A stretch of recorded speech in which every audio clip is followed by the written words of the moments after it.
What's Hey. up? Welcome to the Hangout. We're here to play some D&D, but first we're here to chat with each other and scramble to make sure everything's ready. You guys do the first one. Well, the last hangout I did, somebody started on Baldur's Gate 3, and I was just like, oh yeah, I don't have to interact. Oh, nice. Oh, was that Isekai on Monday? Yeah. Yeah, they were just talking about like different characters and like I don't even know because it means nothing to me. So, um, but It's a great game. That's all I'll add. it's online. So like if you wanted to know about other dungeon scrollers' opinion on Baldur's Gate 3, then you can go and find it. So if you're desperate to know. You might really enjoy the relationship aspects of it, and probably like a lot of the world building and details, but definitely the relationship aspects of it. So I believe this has been established before, but when I make encounters in D&D Beyond, they're on the Dungeon Scrawlers account. So just in case one of you is snooping, I name them things that aren't obvious. And then the problem is when I come back to open them up, I'm like, which one of these is what I'm looking for? Ooh, caught by your own web, eh? Right? I had one of those moments. Did you just ask about the relationships in Baldur's Gate 3? So a colleague of mine asked me if I got it and everything, and I mentioned the whole relationships thing, and he said that there was an article that said that the way that all the NPCs were throwing themselves at players was a bug or a glitch. Oh, really? Yeah, and that you actually are supposed to have to work hard at like winning the amorous attentions of any of those people. Okay. I mean, maybe that makes so much more sense. Yeah, like so anyway, like if you do something nice for one of them, then that raises your friendliness level or whatever, but you're supposed to have to work hard at seducing or engaging in romance with them.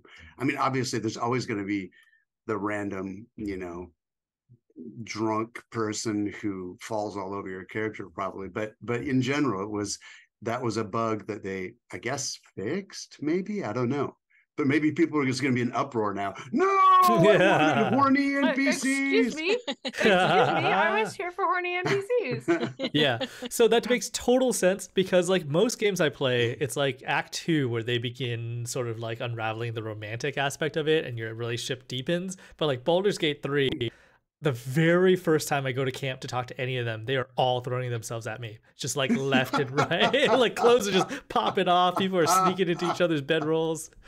It was a fiasco. Okay, that is really funny. My son got it. Where do I go from here?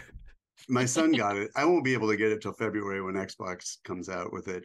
But my son got it because he's a PC gamer. And he is one of those people who can play real-time shooter games where he just goes, boom, headshot, jump, fly, around, duck, headshot. Oh, he's young. So good. It just blows my mind. He hates Baldur's Gate. What? It's so slow. It's turn-based. You take turns. You wait for the thing to happen. And he's, I wouldn't say he hates it, but he's disappointed because it's not what he thought it was going to be, or at least it's not in his strengths don't play to it. And right. Yeah. So anyway, that's kind of interesting. Yeah, I feel like that type of game, the Baldur's Gate type game, you kind of sort of have to like learn how to appreciate it or learn how to enjoy it, because you're looking for like instant gratification, like short-term quick burst engagement, like it's definitely not that. Also, Rhiannon, pick a new topic, because I know you definitely want to talk about Baldur's Gate 3 yet again, but well, I mean, also what I have is like the saga of like buying a couch, which I view it as a personal challenge to make that interesting, but I don't know if other people like agree. So, and it does not sound like it would be that much of a challenge, but I was buying it from Fred Meyer, which is really bad at selling furniture, but they have good prices. And then the other thing is that I don't have a vehicle that can fit a couch. So there was also the vehicle rental. So that was like the odyssey of today. getting that. So we got the van rented, and I bought it. I paid my money. I like forced Fred Meyer to take my money for their product. It was very difficult, but I managed. They don't want to partake in capitalism. Is that what I'm hearing?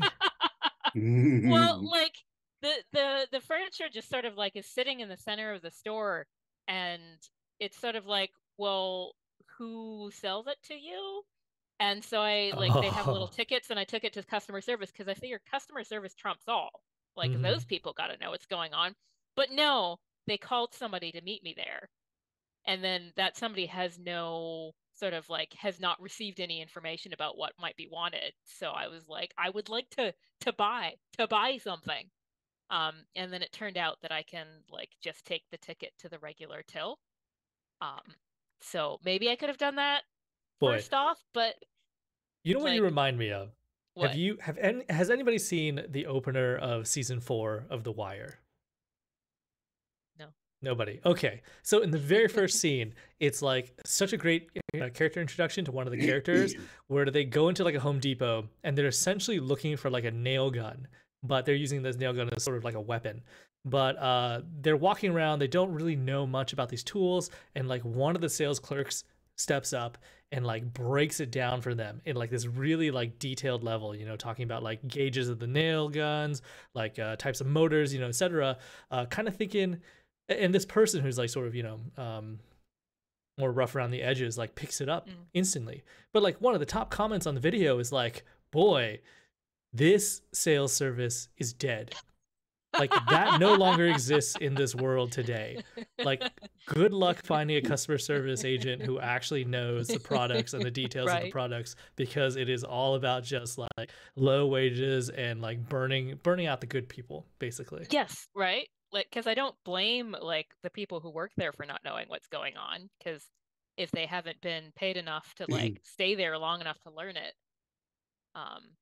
you know, because I'm one of the last bastions of institutional knowledge at my job, white collar as it is, because they closed an office and everybody left. And so now if you're like, did your office do like this one project, and like what name might that be on in the like deep server archives? Like I am literally the only person who has that in her head. So like they better keep me happy or they find it shit, man. Yeah, and a lot of days now is like scanning the barcode and then just like pulling up what the little website says, you know, the internal database. Yeah, exactly. So, but anyway, I've tried. Well, I will say that I have triumphed once the couch is actually in my house, because we have yet to get it there. But me, the team, you know, me, my 72-year-old father, my 72-year-old mother. What? Amazing. I mean, I feel like you gotta show off this couch now on Discord or something, so we all know, we get an idea, like an image of what you're struggling with. I mean, it's a couch. Like, it's not particularly like crazy as couches go. It's not like sectional or reclining or anything. It is just a couch, but it is really like super padded, and it's the same in a set I have a love seat from. And I'm told by my design consultant, who is my sister, that I don't have to be matchy-matchy with my love seat and couch. And I'm like, but I like slaved to find this love seat. I sat in so many love seats, and like that, it was just the perfect like amount of padding and like depth of seat. And so the fact that now I can get a couch of the same like, you know, criteria, like that is what I want. It's not to be matchy-matchy. So my house is going to have a couch and nothing else because I haven't moved yet. So I mean, basically all I've heard so far is that when you move to a new place, you put your whole family to work. What does your dad do? Well, he's retired. Yeah, okay. This wouldn't work at all if he wasn't retired. I'm keeping him from dying of boredom is what I'm doing. There you go. Because our other adventure with the house was that there's this little kids playhouse in the backyard, which is actually very strongly built, which, you would be like, this is great, except that we need to take it apart because it's built into the corner and it cuts off a tree that's dying from lack of water. And it's like to get a hose to the tree, you have to like sort of push it under the foundation of the playhouse or maybe like put it over the roof. Anyway, you can hardly get a hose in there. So we're like, I have no kids. I'm going to be staying here for a while, so it's not a resale thing. I'm going to take this apart. So we thought that what we could do is just take the walls off of this playhouse and like put the hose through and maybe have this sort of like open air platform to sit with my friends or something. But it's got not just siding boards, but like siding boards on plywood and like proper frames for the walls, and you can't take out the frames and pieces. So basically you have to disassemble the entire thing. And we're already hiring a contractor to replace the siding on the house, like the real siding. So we're just gonna ask him to like take his labor and like take all the pieces off and take them to the recycling, because I don't want to just like, and you know, they left in there like two bed platforms that they'd made with like IKEA foam pads on them and like sheets. So it was set up, and they had it was wired for electricity, and by wired I mean they ran an extension cord through the walls. Which, Okay. no. That's not a good idea. But it's like it's this extension cord that goes to like you know, an electrical socket like that you can plug in you know, normal appliances and whatever. And I was like, I'm never using that. So I was already going to rip the extension cord out of the walls in the first place. So Boy, I was just trying to figure out how to use the scenario you described to kill the two demonic children that we're facing today. Like, how do we board up the room and then flood it with water so they drown, and just in case, shock it from far away? I want to be super clear. These are not children. They are 100% monsters. No children are being hurt, even imaginary children, because that upsets me. So here we are.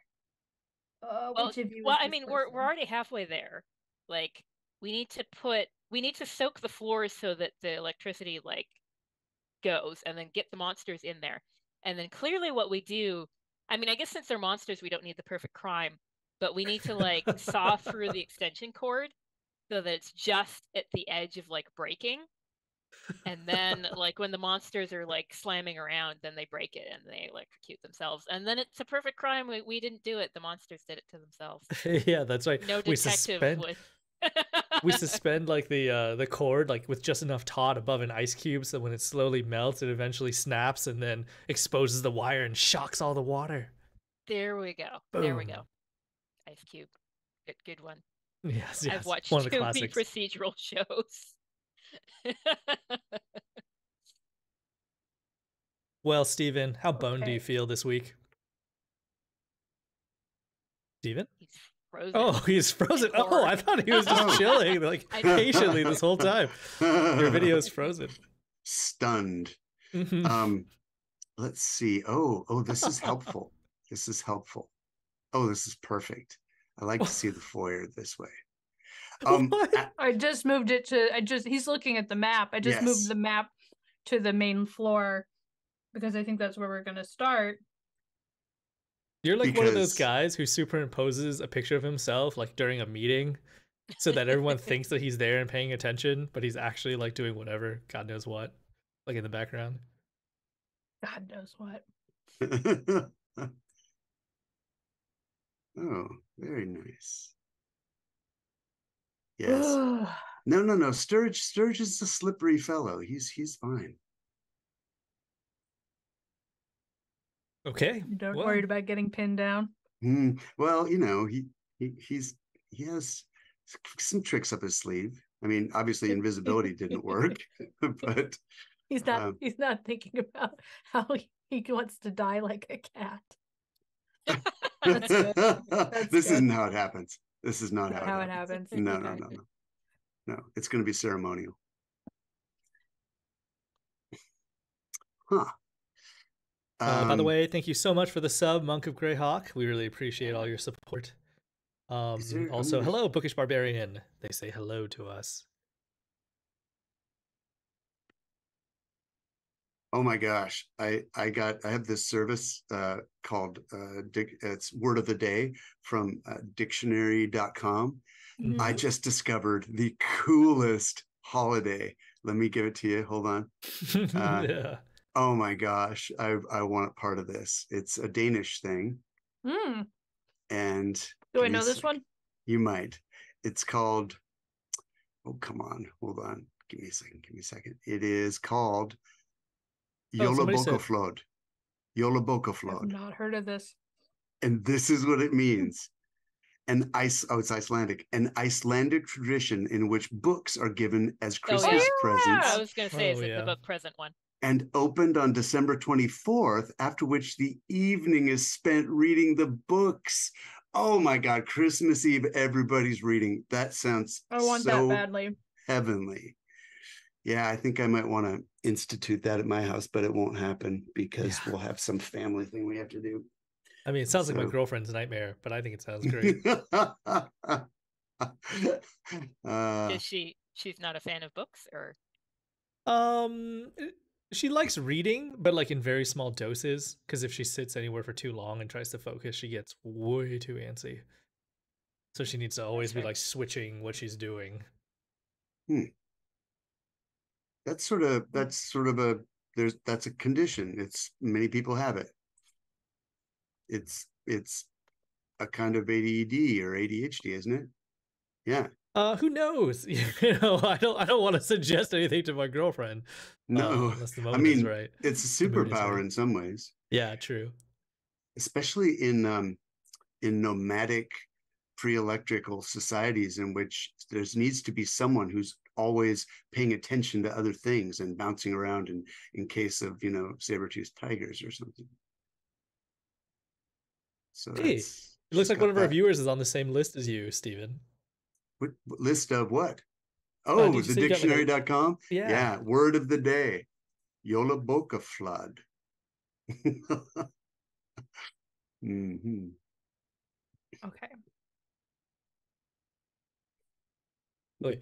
So if you could pick one book for that holiday and make everybody in your household read it. Oh, they all have to read the same book? Sure. Oh. Yeah. Ooh. Just as a game. I have an 11-year-old, so this changes things, but I'm open to this question still. That's a tough one. Yeah, I've got a 20-year-old and a 22-year-old. I mean, I think we could probably, well, my sister would be the wild card. I don't know that her partner is much into reading. I don't know his taste, if so, but because there are a few books that, like, when I've been staying with my parents, like, I will read it and my mother will read it, my father will read it. So we do like overlap, but it's usually like historical mysteries and stuff like that. So nothing like deep. If anyone is trying to think of the answer to this question, There you go. We should all be holding up our own books right now. This is the answer. It's like I was prepared. Did I tell you one of the kids in my D&D group read it? I'm very uncomfortable with this. Ooh, interesting. Interesting. Yeah. So at least one 11-year-old read it. So my mother read it. She said, "Oh, your friend's book is great." Oh, that's awesome. I'm sure publishers don't care about one little old lady, but I should make mom sound like a little old lady. I do. Does she call herself that though? She My mom does that. she jokes about herself because she's really into like urban gleaning. And so she's not she's into what? Urban gleaning of like fruit, like when you pick up. I heard cleaning, and I was like, she just walk around scrubbing sidewalks. Oh, I heard leaning. I thought she walked around the city and just like leaned towards things, like into the walls, like GLE. Gleaning. Gleaning. Okay. Yeah, that's where you sort of gather leftover produce. And so in this case, she is where apple trees like hang over the public right of way. She Mhm. picks them up off the ground and makes applesauce. Mhm. Because you know they've fallen and they're bruised and whatever. They're not good for eating, but they are good for applesauce. Anyway, so she does not come off as sort of a little old lady at all. She's not gray-haired, she's etc. But she says, yeah, if anybody ever came by, just tell them I'm a little old lady, I'm retired, I'm trying to, you know, stretch my income by making applesauce from sidewalk apples. That sounds like a hard life. Living by selling applesauce. When in fact, like, she could buy all the applesauce she wants, but see, store-bought applesauce is tasteless in her opinion. So True. Not only is she stopping the fruit from rotting and going to waste, she's getting like more interesting, more flavorful, you know, applesauce. So Oh, sorry, go ahead. Well, I was just going to say, I have to admit, I've been aiding and abetting this year because I am so tightly wound with house stuff that it's nice to just be like, we get the apples, we make the apples into applesauce. Like, this is a tasty product. I have accomplished things. Hooray. So. Hooray. I am very pro, like, those, like, follow the directions, make a thing. The thing is great. I have created something. No stress. I was gonna say, on my sort of regular walk, there's this house that is getting a little run down. I don't know if the owner died or if they're just preparing to sell it or what, but it's sort of been decaying slightly, and someone came and cleaned it up. But before they did, there was this apple tree in the front yard that was so heavy with fruit, it started like branches started coming down, so there's apples all over the place, and they are definitely fermenting. You can smell it. It's been cleaned up since, but I went on a walk and there was a deer that had clearly been eating the apples.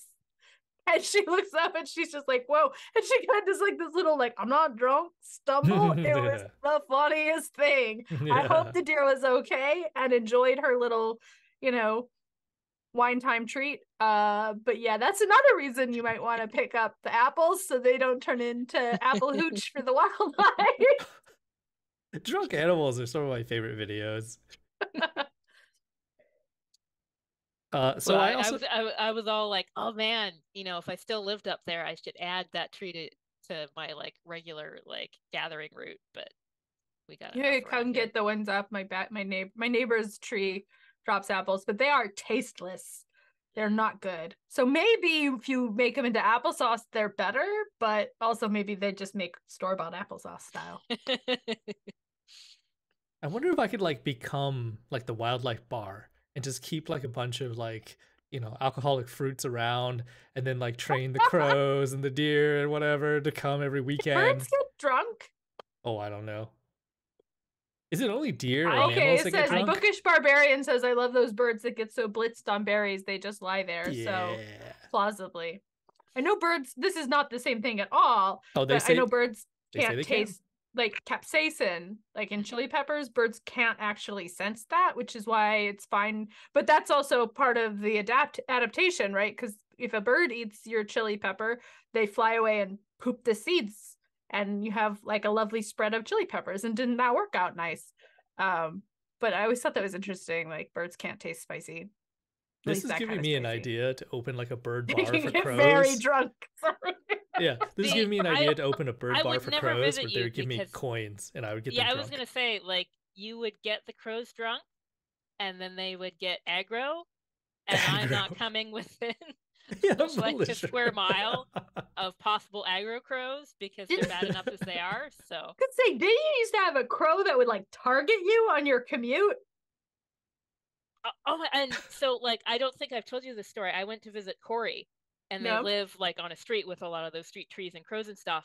And I got dive bombed 4 times trying to Wow. Was that anywhere near is that near where you worked? Do the crows tell each other about you? Because I've heard they do that.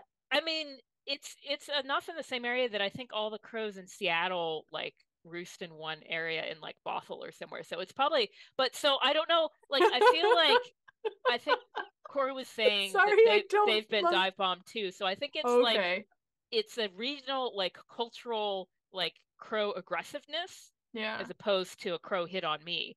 But yeah, because that would be I wouldn't be happy that there would be a a corvid hit out on you because you're my friend, but also be really funny. Yeah, I mean, maybe the booze would just make them more chill. Like they'd be too coordinated and lazy Maybe. to Did I to ever attack. tell you about the time there was a crow war in my backyard? No, but There were, please like, do. I was sitting outside, and we have these very large fir trees all around us. So over here in this one, a bunch of crows start coming and perching and cawing and, you know, kind of echoing. And then in the one on the other side, a totally different group of crows, and they're just yelling at each other, right?